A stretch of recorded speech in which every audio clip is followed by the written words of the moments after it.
മലപ്പുറം പാണ്ടിക്കാട് വ്യവസായിയെ തട്ടിക്കൊണ്ടുപോയ കേസിൽ രണ്ടുപേർ ഇപ്പോൾ പിടിയിലായിട്ടുണ്ട്.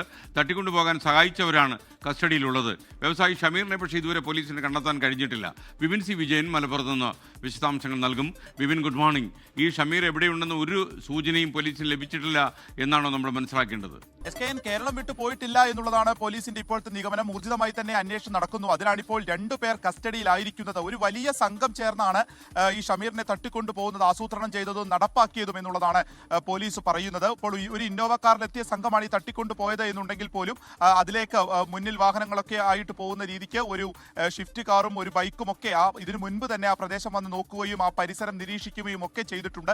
ഇത്തരത്തിലുള്ള രണ്ടുപേരാണ് ഇപ്പോൾ കസ്റ്റഡിയിലായിരിക്കുന്നത്. ഒപ്പം തന്നെ ഈ വാഹനത്തെക്കുറിച്ചും കൃത്യമായിട്ടുള്ള വിവരം പോലീസിന് ലഭിച്ചു എന്നാണ് അറിയിക്കുന്നത്. അപ്പോൾ കൂടുതൽ വിവരങ്ങൾ പോലീസ് ഇതുമായി ബന്ധപ്പെട്ട് പുറത്തുവിട്ടിട്ടില്ല. ഷമീറിനെ ഇപ്പോൾ മിനിഞ്ഞാന്ന് രാത്രി 8 മണിയോട് കൂടിയാണ് തട്ടിക്കൊണ്ടുപോയത്. അതിനുശേഷം 2 ഫോൺ കോളുകളാണ് ഇവരുടെ വീട്ടുകാർക്കും അതൊപ്പം തന്നെ ബിസിനസ് പങ്കാളിക്കും വന്നത്. 1,60,00,000 രൂപയുടെ ചെക്ക് റിലീഫുകൾ റെഡിയാക്കി വെക്കണം എന്നുള്ള ഒരു നിർദ്ദേശം ആണ് വന്നിട്ടുള്ളത്. പക്ഷേ അതിനുശേഷം ഒരു ശബ്ദ സന്ദേശവും വന്നിട്ടില്ല. ആ രീതിക്ക് കൂടി പോലീസിന്റെ അന്വേഷണം പോകുന്നു എന്ന് മനസ്സിലാക്കിയതിനെ തുടർന്നായിരിക്കും ഷമീറിന്റെ ഫോണിൽ നിന്നാണ് ഈ ഭാര്യയെയും ബിസിനസ് പങ്കാളിയെയും വിളിച്ചത് എന്നുണ്ടെങ്കിൽ പിന്നീട് ആ ഫോൺ സ്വിച്ച് ഓഫ് ആയ നിലയിലാണ്. UAE നമ്പറാണ് ഷമീർ ഉപയോഗിക്കുകയും ചെയ്യുന്നത്. സാമ്പത്തിക തട്ടിപ്പാണ് എന്നുള്ളത് പോലീസ് ഏറെക്കുറെ ഉറപ്പിക്കുന്നുണ്ട്. ഒപ്പം തന്നെ തൃശൂർ ചാവക്കാടുള്ള ഒരു സംഘത്തെ കേന്ദ്രീകരിച്ചൊക്കെ പോലീസിന്റെ അന്വേഷണം പുരോഗമിച്ചു വരികയുമാണ്.